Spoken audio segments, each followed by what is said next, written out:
il y a plusieurs diagnostics possibles. Mais l'élément le plus important, c'était cette perturbation de l'année académique. Je le dis, je le répète partout, le Sénégal doit être le seul pays au monde où on ne sait pas quand démarre l'année scolaire, l'année académique et quand finit l'année académique. Ça, c'est le diagnostic majeur. Mais nous avons trouvé des budgets qui ne sont pas équilibrés. Quand nous sommes arrivés, tous les budgets de toutes les universités étaient calibrés sur 9 mois, alors que le principe annuel voudrait qu'on ait des budgets sur 12 mois. On a vu qu'il y avait des balbutiements de recherche qui produisaient des résultats ça et là, mais que c'était extrêmement cloisonné. On s'est rendu compte en termes d'innovation, il n'y a pas beaucoup d'initiatives qui ont été prises. On s'est rendu compte qu'il y a beaucoup de problèmes liés au fonctionnement de l'université, aussi bien aux questions pédagogiques qu'aux questions sociales. C'est ça le diagnostic.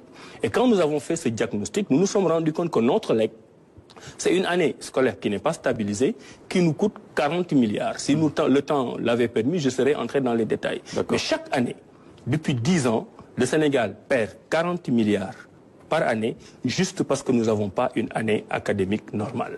Donc quand on a fait ce diagnostic-là au bout de 45 jours, avec tous les membres, tous les acteurs de la communauté universitaire qui ont joué franc jeu, mais nous avons tout de suite impulsé des mesures de mitigation.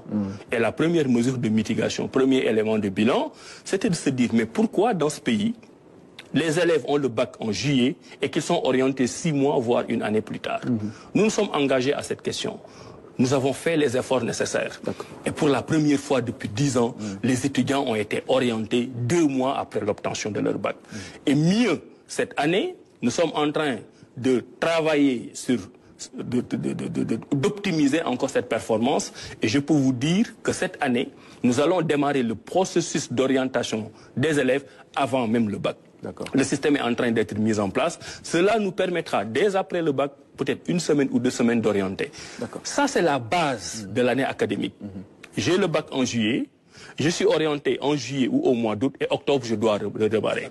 Premier élément. Deuxième élément de cette stabilisation, c'est qu'on s'était dit, en étant très lucide, que ce problème ne peut pas être réglé en quelques mois. On s'était dit, on va régler le problème de la stabilisation de l'année sur 16 mois. Rappelez-vous, on était en juin 2024. On a dit qu'on aura la rentrée en octobre 2025. En sachant que la période où on a besoin vraiment de la participation active et du volontarisme de la communauté universitaire, ce n'était pas le début, mais c'était le milieu. C'est-à-dire entre mars là, 2025 et octobre 2025. Parce que là, c'est important de le dire.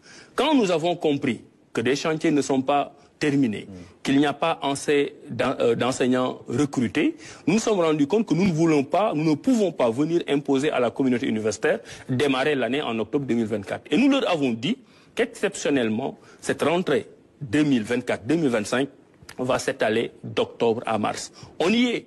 Ça veut dire que dans notre... Pour être plus concret, aujourd'hui, où est-ce qu'on en est? Mais c'est ça que je suis en train de dire. On a eu une période de transition. Le but, c'est que tout le monde démarre en octobre et finit en juillet. On est dans l'année de transition. Dans cette année de transition, on a dit que les inscriptions vont démarrer en octobre et peuvent se terminer en mars. Parce que les chantiers ne sont pas terminés, on n'a pas encore fait le recrutement d'enseignants. Donc l'année n'a pas encore commencé? Non, il y en a qui ont commencé dès octobre. D'autres en novembre, d'autres en décembre, d'autres maintenant. Il y a une partie résiduelle, mais vraiment résiduelle, qui n'a pas encore démarré. Maintenant, l'effort, et j'insiste sur ça, c'est entre mars et octobre. Il faudrait que cette année 2024-2025 puisse se terminer dans nos prévisions en août ou au pire des cas en octobre. Il y aura encore une petite partie résiduelle qui ira en novembre, en décembre. L'idée, c'est quoi? C'est de démarrer l'année 2025-2026 au mois d'octobre. Cela veut dire qu'en 16 mois, on aura réglé un problème qui perdurait au Sénégal depuis 10 ans et qui nous faisait perdre 40 milliards par année.